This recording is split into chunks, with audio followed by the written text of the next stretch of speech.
এই বাবু, আজকে তো মাধ্যমিকের রেজাল্ট বেরিয়েছে তাই না? হ্যাঁ। দাঁড়া দাঁড়া দাঁড়া দাঁড়া, ফটিকদার ছেলে তো মাধ্যমিক দিয়েছে, জিজ্ঞেস করি এবার যে কত পেয়েছে আজকে। দাঁড়া খালি একবার ফোনটা করে জিজ্ঞেসটা করি। এই রিং হচ্ছে।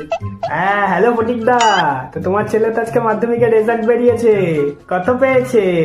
এ বাবা, স্টার পাইনি, স্টার পাইনি, স্টার পাইনি, স্টার পাইনি, স্টার পাইনি। ও স্টার পাইনি, তা ফার্স্ট ডিভিশন তো পেয়েছে নাকি সেটাও পাইনি? এ বাবা, ফার্স্ট ডিভিশনও পাইনি। এ মা, না না না না না, আমি না, আমি হাসবো কেন? আমার কত দুঃখ হচ্ছে জানো, আমাদের ফটুকের ছেলে যখন নাম্বার পেয়েছে আমি তো কেঁদে দিচ্ছি। अभी मैं गाली नहीं दे सकता। नहीं, गाली नहीं देना। फैमिली देखती है, वरना मैं ऐसे ऐसी गाली दूं, ऐसे ऐसे गाली दूं ना, जिंदगी भर याद रखें ये बड़े। ও আচ্ছা আচ্ছা, তাহলে ও টোটালি নাম্বার কত পেয়েছে? 313। 313 নাম্বার পেয়েছে।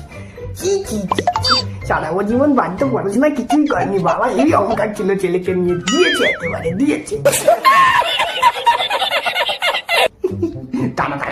ও আচ্ছা আচ্ছা, তা কটাতে লেটার পেলো? এ মা, একটা তো পাইনি। ইতিহাসে 79 পেয়েছে।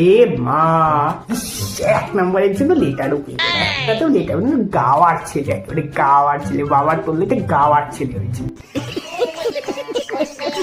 বলবো দাদা, দুঃখ পেও না, দুঃখ পেও না, তোমার দুঃখ বুঝতে পারছি। হ্যাঁ, আর কি বলবো, দেখো হতেই পারে এরকম ছেলেপুলেরা পড়াশোনা হয়তো করেনি বা ভালো করে পড়াও।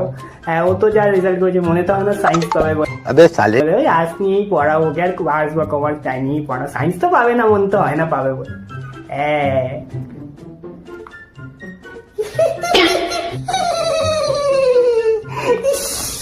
ছেলেটা নাকি খুব পড়াশোনা করতো, বাবা বলতো নাকি 8 ঘন্টা পরে তার রেজাল্ট। হাসি পায় শুনে, হাসি পায়, এই ধরনের রেজাল্ট করছে।